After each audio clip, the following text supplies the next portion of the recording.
ఇక quota పెంపుపై court ముందుకు. BC కోట పెంపు రాజ్యాంగ విరుద్ధం, రిజర్వేషన్లు 50% దాటకూడదు, పాత రిజర్వేషన్లతోని స్థానిక ఎన్నికలు నిర్వహించేలా ఆదేశాలు ఇవ్వండి, బీసీలకు 42% రిజర్వేషన్ తీర్మానంపై హైకోర్టులో పిటిషన్ దాఖలు, నేడు విచారణ చేయనున్న జస్టిస్ లక్ష్మణ్ అని చెప్పేసి ఇక్కడ వార్త చూస్తా ఉన్నాం. ఇక్కడ పెద్ద కిటుకు, బీసీ బిడ్డలారా కళ్ళు తెరవాలే, బీసీ బిడ్డలారా నోరిప్పాలే, బీసీ బిడ్డలారా అప్రమత్తంగా ఉండాలి. కాంగ్రెస్ సర్కారు బీసీల నోట్లో పురాగ మట్టి కొట్టడానికి ప్రయత్నం చేస్తూ ఉన్నది. ఈ 42% రిజర్వేషన్ అని చెప్పేసి ఈ ముచ్చట ఏదో జియో పాస్ చేస్తాం, అది పాస్ చేస్తాం, ఇది పాస్ చేస్తాం అని చెప్పేసి ముచ్చట మాట్లాడుతూ ఉన్నది రాష్ట్ర సర్కారు. కానీ ఎవరన్నా దీని మీద కోర్టుకు పోతే మాత్రం అసలు స్థానిక సంస్థల ఎన్నికలే రద్దయ్యే అవకాశాలు ఉన్నాయి. కాబట్టి ఏదో గేమ్ ప్లే చేస్తూ ఉన్నారు, ఆడుతూ ఉన్నారు. ఇప్పటికే పెరిగిన వ్యతిరేకత దృష్ట్యా అసలు వాళ్ళు స్థానిక సంస్థల ఎన్నికలలో పోవడానికి భయపడతా ఉన్నారు. తీవ్రమైన వ్యతిరేకత ఉన్నది రాష్ట్ర వ్యాప్తంగా కాంగ్రెస్ సర్కార్కు. ఈ స్థానిక సంస్థల ఎన్నికలకు పోవడానికి భయపడతా ఉన్నారు, వెనకడిగేస్తా ఉన్నారు. దీంట్లో అవసరమైన రాయిని వేసుకుంటా పోతానే ఉన్నారు కాంగ్రెస్ నాయకులు, కాంగ్రెస్ సర్కార్ వాళ్ళు. వాళ్ళకి ఇప్పుడప్పుడే స్థానిక సంస్థల ఎన్నికలు పెట్టడం ఇష్టం లేదు. ఇగో హైకోర్టులో 42% రిజర్వేషన్ తీర్మానం మీద పిటిషన్ దాఖలైంది. ఇలా విచారణ జరుగుతూ ఉన్నది. రిజర్వేషన్లు 50% దాటకూడదు, ఈ 50% దాటకూడదన్న అంశం మీద ఎవరన్నా కోర్టుకు పోయిరనుకో పుసుక్కున, కోర్టుకు పోతే అసలు స్థానిక సంస్థల ఎన్నికలే రద్దయ్యే అవకాశాలు ఉంటాయి అన్నట్టు. అందుకని మరి ప్లాన్ ఏం చూస్తుండా రేవంత్ రెడ్డి తెలియదు. కానీ మొత్తం మీద ఇది స్థానిక సంస్థల ఎన్నికలు పోవడానికి గజగజ వణుకుతా ఉన్నారు. స్థానిక సంస్థల ఎన్నికల్లో బీసీలకు 42% రిజర్వేషన్లు కల్పించాలన్న రాష్ట్ర ప్రభుత్వ నిర్ణయం చట్ట వ్యతిరేకమని ప్రకటించాలని కోరుతూ హైకోర్టులో పిటిషన్ దాఖలైంది.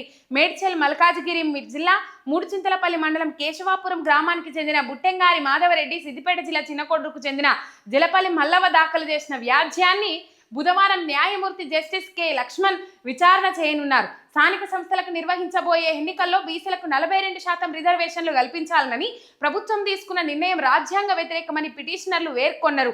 ఈ మేరకు రాష్ట్ర ప్రభుత్వం అధికారికంగా ఉత్తర్వులు వెలువరించే ప్రయత్నాల్లో ఉన్నదని తెలిపినరు.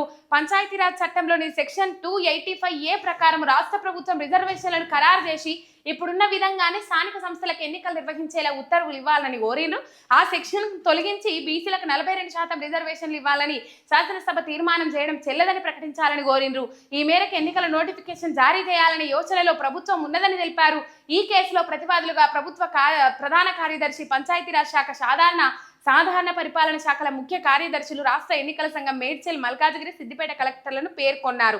ఇక పాత రిజర్వేషన్ల ప్రకారమే ఎన్నికలు జరగాలి అని చెప్పేసి కాలుకు పెడితే మెడకు పెడితే కాలుకు ఒక కిటుకు పెట్టాలనే ఆలోచనతోనే రాష్ట్ర సర్కారు ముందడుగు పోతా ఉన్నది. వీళ్ళు ఎదురు చూసేది ఏంటంటే ఎవరైనా కోర్టుకు పోతేనే మంచిగుండు అని చెప్పేసి రాష్ట్ర సర్కారు ఆలోచన చేసినట్లుగానే, రాష్ట్ర సర్కారు అనుకున్నట్లుగానే కోర్టుకు పోతా ఉన్నారు. కొంతమంది మొత్తం మీద వీళ్ళు ఎవరైనా కోర్టుకు పోతే ముందుగాలటి నుంచి అన్నారు కదా, ఈ 42% రిజర్వేషన్ల మీద ఎన్ని మలుపులు తిరిగిందోల్లా, ఎన్ని మెలకలు పెడతా ఉన్నాడోల్లా. బీసీ డిక్లరేషన్ ఏదైతే ఉన్నదో, కామారెడ్డిలో ఇచ్చిన బీసీ డిక్లరేషన్కి సంబంధించి బీసీలకు ఇచ్చిన హామీలను తుంగలో దొక్కి ఏవో ముచ్చట్లు చెప్పుకుంటూ ముందడుగు పోవాలని చూస్తూ ఉన్నాడు రేవంత్ రెడ్డి. కానీ బీసీలను ఈజీగా మోసం చేయాలని చూస్తూ ఉన్నారు. మరి అందులో ఉన్న బీసీ మంత్రులు ఏం చేస్తారు, బీసీ ఎమ్మెల్యేలు ఏం చేస్తూ ఉన్నారు, బీసీ నాయకులు ఏం చేస్తూ ఉన్నారు, బీసీల కోసం పోరాటం చేస్తున్నాం అన్నోళ్ళు ఏం చేస్తూ ఉన్నారో అర్థమైతలేదు. కానీ బీసీలను మాత్రం మోసం చేసే ప్రయత్నం చేస్తూ ఉన్నాడు రేవంత్ రెడ్డి అనేది మాత్రం ఇక్కడ క్లియర్ కట్గా అర్థమవుతా ఉన్నది. బీసీ ప్రజలారా మీరు మేల్కోవాల్సిన అవసరం ఉన్నది. ఇగో జీవో ఇద్దాం, వదిలేద్దాం, ఎవరైనా కోర్టుకు వెళ్తే వారిపైన నిందలేద్దాం. బీసీ కోటాపై సర్కారు డ్రామా, 42% రిజర్వేషన్పై సర్కారు నిర్ణయం, నేడో రేపో జీవో జారీ చేసే అవకాశం, బీసీలకు 13 జెడ్పీ, 237 జెడ్పీటీసీ, ఎంపీపీ, 2421 ఎంపీటీసీలు దక్కే ఛాన్స్, కులగణన ఆధారంగానే కోటా, 2011 జనాభా ప్రకారం ఎస్సీ, ఎస్టీ, బీసీ రిజర్వేషన్లు అని చెప్పేసి ఇక్కడ వార్త చూస్తా ఉన్నాం.